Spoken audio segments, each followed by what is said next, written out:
بسم اللہ الرحمن الرحیم نحمدہ و نصلی علی رسول الکریم اما بعد۔ رمضان میں بھی جس کی بخشش نہ ہو، حدیث پاک میں آتا ہے کہ حضور صلی اللہ علیہ وآلہ وسلم ممبر پر تشریف فرما ہو رہے تھے اور حضرت جبرائیل علیہ السلام آئے اور آپ نے عرض کیا، اللہ کے نبی، رمضان میں بھی جس کی بخشش نہ ہو تو اللہ رب العزت اس بندے کو ہلاک کرے۔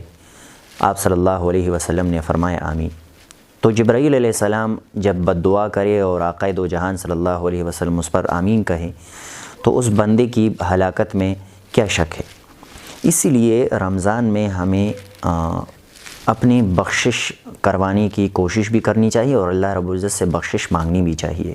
سب سے زیادہ بخشش ہمیں اللہ رب العزت سے مانگنی چاہیے، اور حدیث میں بھی ہے کہ تم سب کے سب خطا کار ہو، لیکن تم میں سے بہترین وہ ہے جو اپنی خطاؤں پر معافی بھی مانگے۔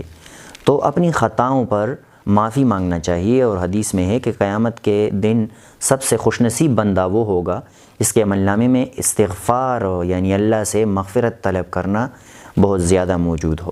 تو ہمیں اللہ رب العزت سے مغفرت طلب کرنا چاہیے اس مہینے میں، بار بار چلتے پھرتے، ہر نماز کے بعد، تلاوت کے بعد، جب بھی ہمارے ذہن میں آئے، نیند میں کروٹ بدلتے ہوئے۔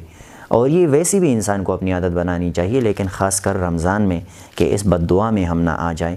جب بھی ہمارے ذہن میں آئے تو ہم اپنی یہ عادت بنائیں کہ اللہ رب العزت سے ہم توبہ اور استغفار کریں۔ انسان کمزور ہے، اللہ رب العزت جس طرح ہم سے عبادت چاہتے ہیں اس طرح ہم نہیں کر سکتے۔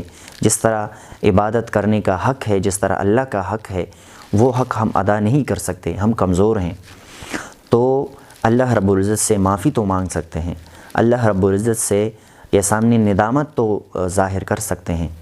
تو یہ حدیث جو ہیں یہ سب ذہن میں رکھیں۔ اس حدیث کے دو اور بھی ٹکڑے ہیں۔ ایک میں یہ ہے کہ ہلاک ہو جائے وہ انسان جس کے ماں باپ یا دونوں میں سے کوئی ایک زندہ ہو اور اس کی خدمت کر کے یہ خود کو بخشوا نہ لے، تو آپ صلی اللہ علیہ وسلم نے فرمایا آمین۔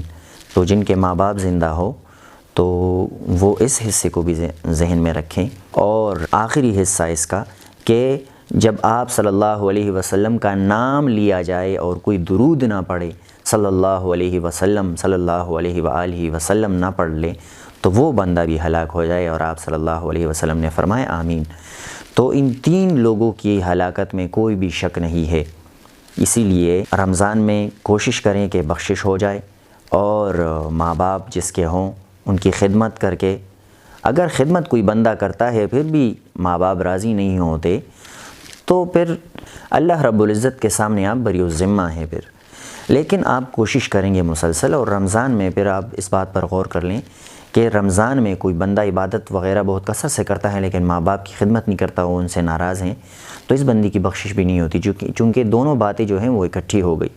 اور درود شریف جب بھی ہم آقا نامدار صلی اللہ علیہ وسلم کا نام سنیں تو ہم درود ضرور پڑھیں، اور ایک مجلس میں اگر بار بار ذکر ہو حضور صلی اللہ علیہ وسلم کا تو ایک مرتبہ درود پڑھنا جو ہے وہ لازم ہے، واجب ہے، اور اس کے بعد جو ہے وہ ثواب ہے۔